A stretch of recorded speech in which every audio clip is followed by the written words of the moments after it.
Il s'appelle Benoît Laurent. Il a eu un doctorat en France et son postdoc aux États-Unis en quoi, je ne sais pas, c'est pas écrit. Mais en ce moment, il travaille sur le vieillissement à l'université de Sherbrooke et il est actuellement professeur adjoint au département de biochimie. Donc on l'applaudit bien fort, Benoît.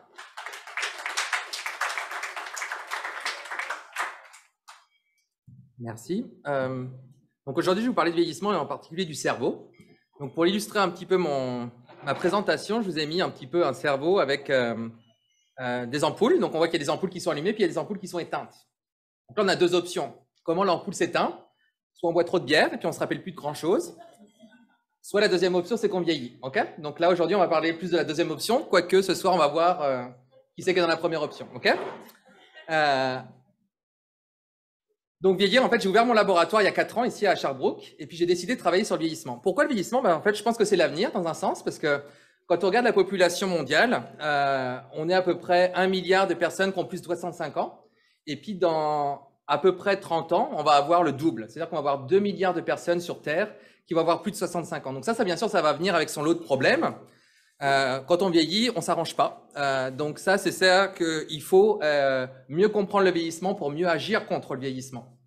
Okay, et quand on pense à ce que la biologie et qu'est-ce qu'on fait aujourd'hui en recherche, il y a beaucoup de personnes qui s'intéressent à comment on se développe, mais il y a peu de personnes qui étudient comment on vieillit. Et je pense que c'est ça qui est important, c'est de comprendre comment on arrive à vieillir, en particulier comment le cerveau vieillit. Donc c'est ce qu'on fait dans mon laboratoire. Okay, donc on travaille sur le cerveau. Donc on travaille avec des vrais cerveaux. Voilà, donc ça c'est un cerveau. Et puis si je vous demande, est-ce que vous pouvez me nommer une région du cerveau? Ouais.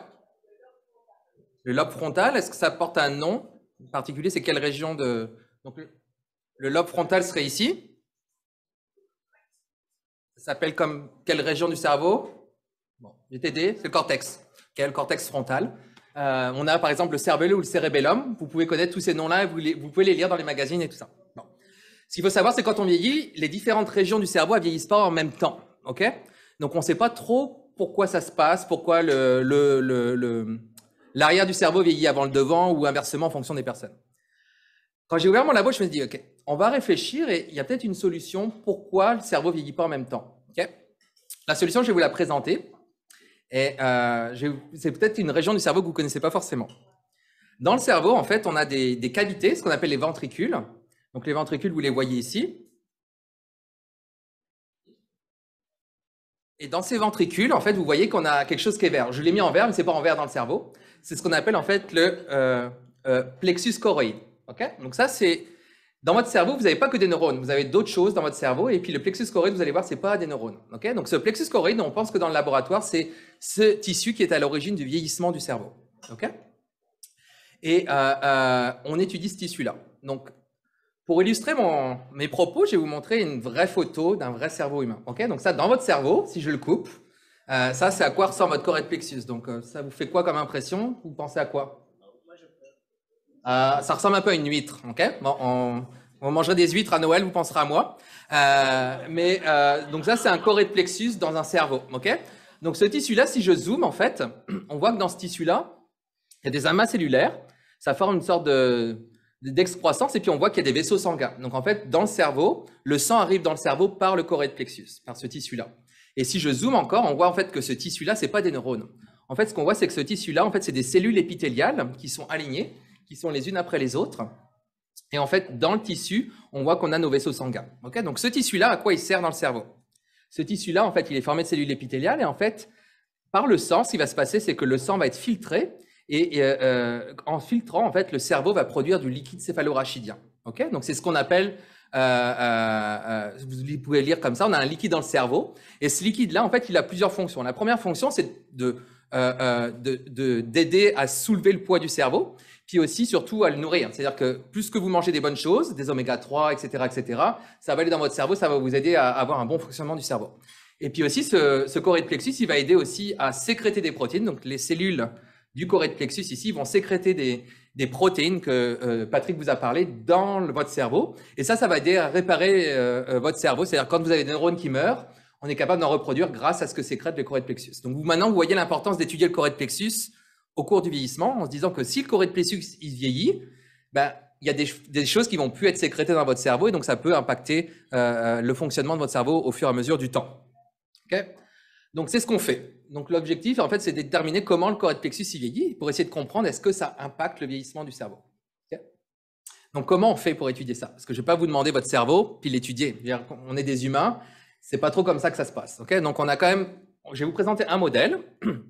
Donc, on travaille bien sûr avec la souris, mais on travaille aussi avec le singe dans le laboratoire. Okay, aujourd'hui, je vais vous présenter la souris pour des... Je n'ai pas envie de vous faire peur. Donc, on travaille avec des souris. Donc, on travaille avec des souris de 6 mois, ce qui est à peu près l'équivalent de quelqu'un de 25 ans dans la force de l'âge, comme vous ce soir. Voilà. Et puis, on travaille avec différents âges. Donc, on va travailler avec des souris qui ont 12 mois. Donc, ça va être un petit peu plus 40, plus, c'est moi. On va travailler avec des souris qui ont 18, c'est un peu plus 55. Et puis, on va travailler avec des souris qui sont un peu plus vieilles, qui ne sont pas encore trop vieilles, mais elles commencent à avoir du mal à marcher un peu dans la cage. Et ça à peu près l'équivalent de 75 ans. Okay, donc, on a 24 âges de souris. Et puis, on récupère leur cerveau, on récupère leur cortex plexus, et puis on va étudier ce qui se passe au cours du temps. Okay, pourquoi on peut travailler avec la souris? C'est qu'en fait, les souris ont des cortex plexus, les singes ont des cortex plexus, les humains ont des cortex plexus. Pratiquement tous les mammifères ont cette structure dans le cerveau. Donc, c'est vraiment une structure qui est importante. Okay, donc, ce soir, c'est une soirée Bistro Brain qui est sur les biomolécules. Donc, je voulais un petit peu parler des biomolécules. Donc, quand on veut étudier le vieillissement, quelles biomolécules on étudie? Okay, ça, c'est la question qu'on pourrait se poser. Bon, ce soir, vous avez vu qu'il y avait 3 types de biomolécules. Okay, on a eu, pas dans l'ordre, j'aurais dû être le deuxième, mais on a eu Patrick qui nous a parlé des protéines, on a nous qui nous a parlé de l'ADN, et puis moi qui vous parlais un petit peu de l'ARN. Donc, l'ADN, pour résumer, c'est donc la matière qu'on a dans le noyau de nos cellules, on va faire une copie, ça va être l'ARN. Et cet ARN, on va le traduire en protéines. Et ça, c'est ce que vous a expliqué Patrick. Okay, donc, moi, en fait, aujourd'hui, je représente l'ARN. Et puis, je fais partie du Ribo Club. Donc, c'est un club sur Sherbrooke qui adore l'ARN. Donc, ce soir, voilà, je représente ce club-là. Et puis, en fait, de manière non officielle, nous et puis Simon sont aussi dans le club, même s'ils travaillent sur d'autres choses. Okay, donc, en fait, pour étudier le vieillissement du cortex plexus, nous, on s'est intéressé à cette biomolécule qu'on appelle l'ARN. Okay, qu'est-ce qu'on fait, en fait, quand on étudie cet ARN-là? Donc là, on vient de vous expliquer que dans le noyau de la cellule, on a de l'ADN. Et puis là, on a différents gènes. Donc là, je vous ai mis un gène A et un gène B. Okay, et ce gène-là, donc il va produire des ARN. Donc on va faire une copie de ce gène-là. Et donc, on va avoir un ARN A et puis on va avoir un ARN B. Jusque-là, tout le monde suit? OK. Bon. Ce qui se passe, c'est que c'est pas aussi simple. On va pas produire un ARN A et puis un ARN B.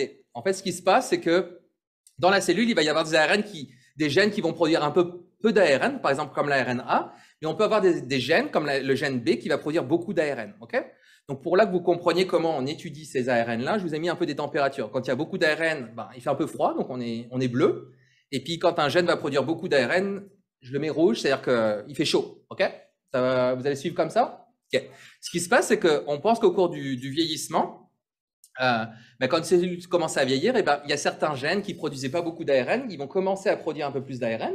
Donc là, la température remonte. Puis il y a des gènes qui étaient bien chauds là, puis c'est un peu comme en ce moment là, on est en été, puis là on a l'impression qu'on est quasiment en hiver, mais pourtant on n'est pas encore à -20 là. Donc il y a des gènes qui vont produire moins d'ARN, donc la température descend. Et puis quand on va voir des cellules qui vont être âgées, on va voir en fait qu'il y a des gènes qui vont complètement changer d'expression et qui vont produire beaucoup d'ARN, et puis d'autres qui vont complètement s'éteindre. Okay, donc vous voyez un petit peu comment on est capable d'étudier les ARN. Okay, donc nous ce qu'on a fait, c'est qu'on a regardé ce qui se passait dans le cortex plexus, dans le cerveau, au cours du vieillissement. Donc, on a regardé pour 20 000 gènes. Okay, Patrick vous a dit qu'il y avait à peu près 20 000 gènes qui produisaient des protéines. Donc, il y a 20 000 gènes qui produisent des ARN. OK, donc, ça, c'est les gènes qu'on a pu détecter qui étaient intéressants dans le cortex plexus, dans votre cerveau. OK, donc, on voit qu'on a des gènes qui sont bleus. Donc, c'est quoi les gènes bleus? Est-ce que quelqu'un peut me dire? Ils n'ont pas beaucoup d'expression. Okay, et puis, on voit qu'on a des gènes qui produisent beaucoup d'ARN aussi. OK, donc, ça, c'est une petite souris qui est normale, qui a 25 ans, qui est un peu... l'âge des personnes dans la salle. Okay, ce qui se passe, c'est qu'on a regardé ce qui se passait au cours du vieillissement. Okay, ce qu'on voit, c'est que quand on approche 40, ou quand on a passé 40 comme moi, là, on voit qu'on commence déjà à avoir les changements de couleur. Là, okay, on voit que c'est un peu comme les saisons en ce moment, là, les arbres deviennent un petit peu plus rouges. Là. Donc là, on voit qu'il y a des gènes qui étaient bleus qui commencent à devenir rouges, puis il y en a des gènes qui restent quand même un peu rouges et puis qui commencent à devenir bleus. Puis ce qu'on voit, c'est qu'au cours du vieillissement, donc plus on avance dans l'âge, plus on voit en fait les gènes changent d'expression dans le cerveau. Okay, donc, on a des gènes qui étaient bleus qui vont devenir rouges, donc c'est-à-dire des gènes qui ne s'exprimaient pas qui vont s'exprimer, puis on a des gènes qui s'exprimaient qui vont plus s'exprimer. Okay, Et puis si on regarde à quoi ils servent ces gènes-là, bah, on voit que les gènes donc, qui deviennent bleus à rouge, c'est-à-dire les gènes qui s'expriment, ils sont impliqués dans l'inflammation. Donc, Simon vous a parlé un petit peu du système immunitaire, mais on voit que dans le cerveau, on a aussi une activation du système immunitaire. Puis c'est pas bon. On va dire quand on a l'activation du système immunitaire, c'est pas bon. Et puis on voit aussi que les gènes qui diminuent, c'est les gènes qui sont impliqués plus dans les synapses, dans tout ce qui est le fonctionnement du cerveau aussi. Donc ça veut dire que si ça diminue, c'est pas bon non plus parce que votre cerveau fonctionne moins. Ok ? Donc là, on était plutôt content, puis on s'est dit, mais est-ce que c'est vraiment ce qui se passe dans le cerveau? Est-ce qu'il y a uniquement ça qui se passe? Donc ce qu'on a fait, c'est qu'on a regardé s'il n'y avait pas des gènes qui pouvaient changer de manière anormale. Et puis on a trouvé des groupes de gènes aussi qui n'étaient pas exprimés, mais qui étaient exprimés. Puis on les a regardés, puis on a regardé qu'au cours du vieillissement, ça ne changeait pas. Okay, donc on s'est dit, c'est bon, ça veut dire que le cerveau quand même reste un petit peu fonctionnel. Et puis ce qu'on s'est aperçu, c'est que vraiment, ouais, carrément, ouais. Au cours du vieillissement, ce qui se passe, c'est que dans le cerveau, dès qu'on approche un âge qui est un petit peu plus âgé, les gènes, ils changent complètement. C'est comme si vous faisiez un blackout avec votre bière, là, quasiment. Donc, en fait, ce qu'on s'est aperçu, c'est que ces gènes-là, ils ne sont pas beaucoup exprimés. Et quand vous êtes vraiment vieux, il y a un moment, il y a quelque chose qui se passe, et puis là, ça switch. Puis ça peut vous dire que ce n'est pas bon pour le cerveau, là. Okay, et on a regardé à quoi ça servait, ces gènes-là. Donc, on a vu aussi que c'était encore d'autres gènes qui étaient impliqués dans l'inflammation. C'est-à-dire qu'il y a des gènes qui ne sont pas exprimés, qui sont liés dans l'inflammation. Puis, dès que vous êtes vieux, c'est encore pire, là. Donc, ça veut dire que c'est vraiment pas bon pour votre cerveau. Puis, il y a des gènes qui sont impliqués dans la régulation de la structure de l'ADN. Donc, c'est un petit peu ce que vous avez expliqué nous. Là, l'ADN change un peu au cours du vieillissement aussi. Donc là, on voit que c'est des changements qui sont vraiment plus abrupts que les changements que je vous ai présentés avant. Donc, ce qu'on arrive à faire comme modèle maintenant, c'est ça. C'est que vous avez votre cerveau, vous avez 25 ans, soyez heureux, vous allez voir ce qui va se passer. Vous allez avoir des changements qui vont se passer graduellement. Vous ne voyez pas vieillir, et croyez-moi, vous ne voyez pas vieillir. Mais ce qui se passe, c'est que l'inflammation qui est ici, vous la voyez, elle augmente progressivement dans le cerveau au cours du temps. Puis il y a un moment, vous vous rendez compte que votre cerveau il fonctionne moins bien. Je veux dire, il y a des fois, je vais dans la cuisine, je me rappelle plus ce que je devais faire. Je me dis, mais est-ce que c'est normal ou est-ce que je suis passé à un stade là? Bon, je pense que je suis à peu près là, mais bon. Ce qui va se passer pour moi, puis peut-être aussi pour vous dans quelques années, c'est que l'inflammation ne va pas s'arrêter là. Elle va continuer. Et puis à un moment, quand l'inflammation va être vraiment trop forte dans le cerveau, ce qui va se passer, c'est que ça va créer des changements vraiment abrupts. Les changements que je viens de vous montrer là. Et ça, c'est pas bon du tout parce que ce qui se passe, c'est qu'entre 55 et 75 ans, ce changement-là, ça va vraiment faire des dommages dans votre cerveau. Okay, et donc, cette inflammation-là et ces changements-là de gènes, d'expression de gènes, en particulier d'ARN, ça va faire des gros dommages dans votre cerveau. Et si le correct plexus, il est vieux, il ne peut plus sécréter ces protéines qui vont réparer le cerveau. Et donc, du coup, c'est là où on commence à perdre des neurones. Et puis, si on perd des neurones, on perd la mémoire. Okay, donc, ça, c'est vraiment ce qu'on est en train de découvrir dans le laboratoire, c'est que ce plexus choroïde, on voit qu'il commence quand même à vieillir autour de 40 ans. Donc, je suis mal barré, mais vous êtes pas loin non plus, là. Mais c'est ça. Mais c'est que le seuil critique, c'est vraiment entre 55 et 75 ans. C'est pour ça qu'il faut quand même préserver des bonnes habitudes de vie pour essayer de préserver, en fait, ce shift que vous avez vu, là, de dramatique dans le cerveau, pour éviter, en fait, d'avoir un cerveau qui est endommagé. Les perspectives de ces découvertes-là, c'est quoi aujourd'hui? Qu'est-ce que ça veut dire, ces recherches-là? On peut se poser la question, c'est OK, est-ce que le cortex plexus, il vieillit de la même manière que le reste du cerveau? C'est-à-dire que vous avez mentionné le cortex tout à l'heure, mais est-ce que le cortex, il vieillit de la même manière? La réponse, je peux vous la donner ce soir, c'est non. Okay, le cortex plexus, il a l'air de vieillir plus rapidement que les autres régions du cerveau. Donc, c'est vraiment pour ça qu'on pense que c'est l'événement central du cerveau pour le vieillissement. La deuxième question qu'on peut se poser comme question, est-ce que vraiment le cortex plexus, il provoque le vieillissement du cerveau? Puis là, on peut vous dire que l'inflammation dans le cerveau, c'est la seule région du cerveau qui provoque l'inflammation. Donc oui, la réponse, c'est le cortex plexus, c'est celui qui provoque le vieillissement du cerveau. Et la dernière question, c'est est-ce que le cortex plexus, il joue un rôle dans le développement des maladies neurodégénératives? Et la réponse, là encore, c'est encore oui. C'est-à-dire que le cortex plexus, si votre cortex plexus, il fonctionne moins bien que la normale à votre âge, ça va vous favoriser le développement de maladies neurodégénératives, donc on va faire mourir plus de neurones, et donc du coup, on peut développer des maladies telles que l'Alzheimer ou d'autres maladies de type neurodégénératif. Okay, donc, l'essentiel de garder comme message ce soir, c'est quand même de l'espoir. Donc, on fait des recherches, on essaye de comprendre comment le cerveau vieillit, et ça, pourquoi on fait ça? C'est pour nous permettre de mieux le prévenir, le vieillissement, et aussi pour pouvoir trouver des traitements pour pouvoir ralentir ce vieillissement. Okay, donc, sur ça, je vais juste remercier tous les gens de mon laboratoire qui travaillent sur le vieillissement du cerveau. J'ai mis des petites étoiles pour les 2 étudiants qui ont quitté mon laboratoire, mais qui ont travaillé sur ce sujet-là. Et puis, tous les collaborateurs et puis tous les sponsors. Donc, on ne fait pas la recherche sans argent. Donc, il faut quand même les remercier à la fin. Je vous remercie de votre attention. Merci.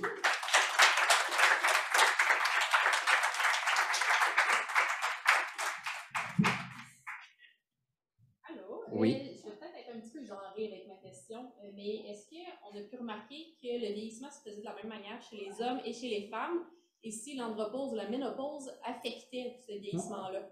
C'est une bonne question. Donc, en tout cas, chez les souris, et on l'a fait aussi chez les singes, on n'a pas l'air de voir de changement entre les sexes. C'est-à-dire que le vieillissement va se passer au même rythme. C'est juste que les mêmes gènes vont pas vieillir. C'est pas les mêmes gènes qui vont vieillir. Ok? C'est-à-dire qu'un homme et une femme vont vieillir au niveau du cerveau de la même manière, mais c'est pas exactement les mêmes ARN, les mêmes gènes qui vont s'exprimer. Donc, oui, il peut y avoir un effet au niveau de la ménopause, mais c'est pas ça qui va faire que une femme va vieillir, va mourir plus longtemps, enfin, a une espérance de vie plus longue qu'un homme. Ça, c'est vraiment inné au sexe et c'est pas dû au vieillissement en tant que tel, mais c'est une question que les chercheurs essayent d'adresser, de voir est-ce que le sexe pourrait pas avoir une influence. Jusqu'à maintenant, on n'a pas trouvé de gène qui était chez la femme qui pouvait expliquer ces différences de 10 ans d'espérance de vie ou un petit peu moins en fonction des pays. Donc, vous êtes chanceuse, vous êtes une femme. On est un homme, on est un petit peu moins chanceux, on a un petit peu moins d'espérance de vie, mais votre cerveau va vieillir de la même manière. Donc, c'est ça. On est égaux devant le vieillissement, en tout cas.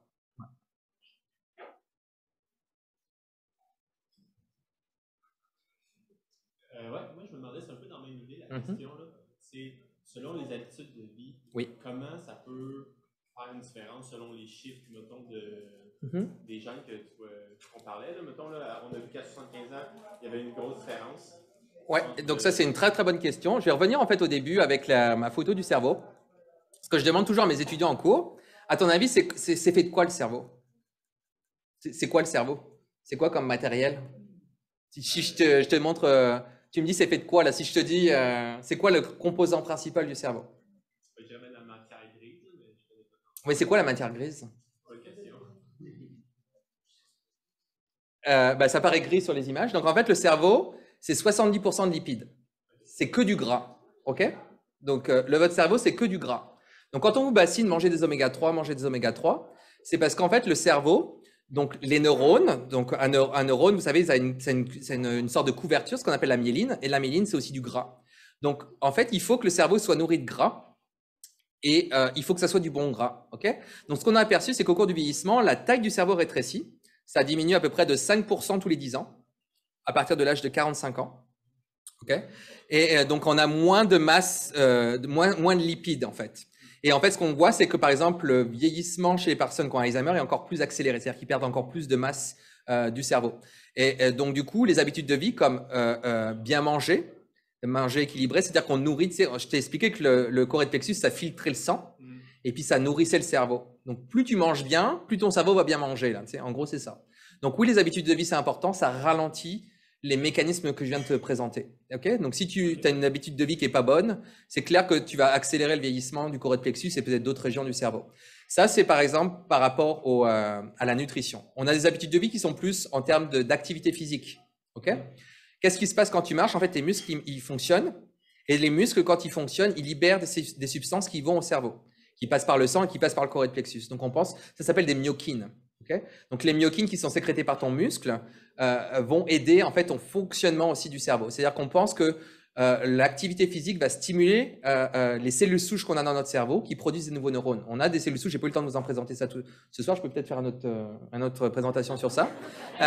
Mais en fait, on a des cellules souches tout du long de notre vie qui fonctionnent. Okay, c'est pour ça que des fois, on a des personnes de 80 ans qui ont un cerveau, je veux dire, ils sont capables de réfléchir comme ça.